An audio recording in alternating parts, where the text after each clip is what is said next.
केंद्रीय मंत्री राव इंद्रजीत का बड़ा बयान। नए सत्र से मिलेगी रेवाड़ी में नवनिर्मित एम्स में ओपीडी की सौगात। कहा, मौजूदा नवनिर्मित भवन को ही ओपीडी के लिए किया जाएगा इस्तेमाल। पहले दिसंबर तक एम्स में ओपीडी लाने की थी कोशिश, बात नहीं बनी तो अब रेवाड़ी के ही रहने वाले ही एक अधिकारी को लगाया गया डायरेक्टर।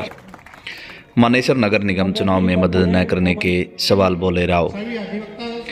विदेश जाने की वजह से नहीं कर पाया मदद। निगम चुनाव में सभी सीटों पर कमल खिलने का किया दावा। मध्यम वर्गीय लोगों को घर देने के सवाल पर कहा, बंगाल छोड़ पूरे देश में लागू है प्रधानमंत्री की आवास नीति। हर गरीब को घर देने के लिए वचनबद्ध है मोदी सरकार। रेवाड़ी को आरटीएस से जोड़ने के सवाल पर कहा, रेवाड़ी बावल और बॉर्डर तक का क्षेत्र आरटीएस से जोड़ा जाएगा। हरियाणा में आने वाले बजट को लेकर कहा, जनता की उम्मीद पर खरा उतरेगा हरियाणा का बजट। रेवाड़ी बार एसोसिएशन के नवनिर्वाचित प्रधान व कार्यकारिणी के शपथ ग्रहण समारोह में बतौर मुख्य अतिथि शिरकत करने पहुंचे थे केंद्रीय मंत्री राव। रेवाड़ी बार एसोसिएशन को बताया अहिरवाल का प्रसिद्ध बार अधिवक्ताओं की मांग को जल्द पूरा करने का दिया आश्वासन। देखिए हमारी खास रिपोर्ट हरियाणा खोज खबर के साथ। मैं आपके साथ मनदीप माजरा। चुनाव संपन्न होने के बाद ओथ टेकिंग सेरेमनी हुई थी। इस ओथ टेकिंग सेरेमनी के अंदर मेरे को आमंत्रित किया गया विश्वामित्र जी ने और उनकी टीम ने। मैं इनको शुभकामनाएं देता हूं और मैं ये भी कहता हूं कि जो इससे पहले प्रधान रहे हैं वो भी इनके साथ सहयोग करा करके चलें। रेवाड़ी का बार एक प्रसिद्ध बार है, हमारी इस क्षेत्र की लंदन कहलाई जाती है, तो ये किसी से कमज़ोर नहीं रहना चाहिए। लेकिन ये जब ही संभव होगा जब ये सारे पुराने प्रधान, पुराने टीम वाले और नए टीम वाले मिल करके कंधे से कंधा मिल करके रेवाड़ी बार के लिए काम करवाएंगे। काफ़ी सारी मांगे जो रखी हैं और मेरे लिए जो इन्होंने आज के दिन आदेश किए हैं कि भाई ये इनके ऊपर हमारी सहयोग करो, मैं अपनी तरफ से पूरा सहयोग करूँगा।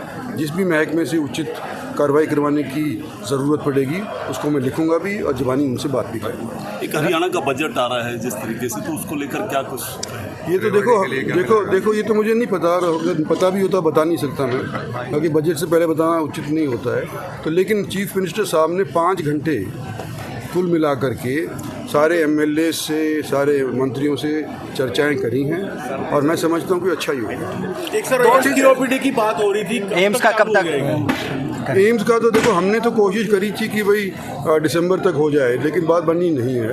लेकिन हमने एम्स का डायरेक्टर ऐसा लगा दिया है जो यहीं का रहने वाला बंदा है, वो प्रोएक्टिव है जो डायरेक्टर हैं, तो उनके मार्फत मैं समझता हूँ कि थोड़ी इसके अंदर रफ्तार बढ़ेगी और जल्दी ही मैं समझता हूँ कि महीने 2 महीने के अंदर ओपीडी चालू हो जाएगी। हालांकि ओपीडी के लिए उन्होंने नया भवन नहीं बनाया है, लेकिन जो मौजूदा भवन बन रहा है उसी को हम ओपीडी के लिए इस्तेमाल करेंगे। निगम के चुनाव में कितना क्या देखते हैं, किस तरह से आप रिजल्ट देखते हैं? बीजेपी के होंगे, उसमें तो कोई दो राय नहीं। एक मानेसर में आपका नाम लगातार आया कि आपने वहाँ पे मदद नहीं की, उस तरह के उसको किस तरह? नहीं, मैं विदेश था इसलिए मैं वहाँ पर नहीं आ पाया, लेकिन जहाँ पर भी मैं जा सका था, जहाँ पर भी अपील कर सका था, सो मैंने किया। एक बात होती है कि जब ओबीसी के नाम पे वोट मांगा गया, तोड़ फोड़ की बात आपने चुनाव से पहले भी की थी, क्या जो एक मध्यम वर्ग होता है सरकार उनको मकान देने में सक्सेस हो पाई है? आप किस तरह से देखते हैं? फिर तोड़ फोड़ तो कर दी जाती है, लेकिन जो मकान देने पाई तो उनको, गरीब आदमी को मकान नहीं मिल पाता। देखो, प्रधानमंत्री की जो नीति है वो सारे देश के अंदर लागू है, सिर्फ एक आध बंगाल को छोड़ करके बाकी सारे देश के अंदर, अब तो फिर कश्मीर में भी लागू हो गई है। और उनकी प्राथमिकता ये रही है कि गरीब आदमियों को मकान बना करके दिए जाएं, और ये सभी गवर्नमेंट फॉलो कर रही है। तो हो सकता है इक्का दुक्का जगह के ऊपर कहीं ना भी मिले हों, लेकिन आम तौर के ऊपर गरीब लोगों को मकान देने के लिए हमारी सरकार वचनबद्ध है और उसके अंदर हमारे को सफलता भी प्राप्त। सर, 2 रोड प्रोजेक्ट की बात थी, धौलाकुआं से गुड़गांव रेवाड़ी, धौलाकुआं से गुड़गांव तक एलिवेटेड रोड की बात है। क्या है वो प्रोजेक्ट, क्या उसकी प्रोग्रेस? उसके बाद चर्चा ही है जी, लेकिन अभी पॉजिटिव रिजल्ट आया नहीं है। जब होगा तो मैं अनाउंसमेंट आरआरटीएस की तो चर्चा नहीं है। आरआरटीएस बन रहा है, आरआरटीएस की चर्चा है। RRTS बन रहा है और उसको रेवाड़ी भी जोड़ेंगे। जो आप पहले कह रहे थे कि रेवाड़ी नहीं जुड़ रहा, जी, जी। हम उसको बावल भी जोड़ेंगे और उसको आगे एक्सटेंड करेंगे बॉर्डर तक। चुनाव में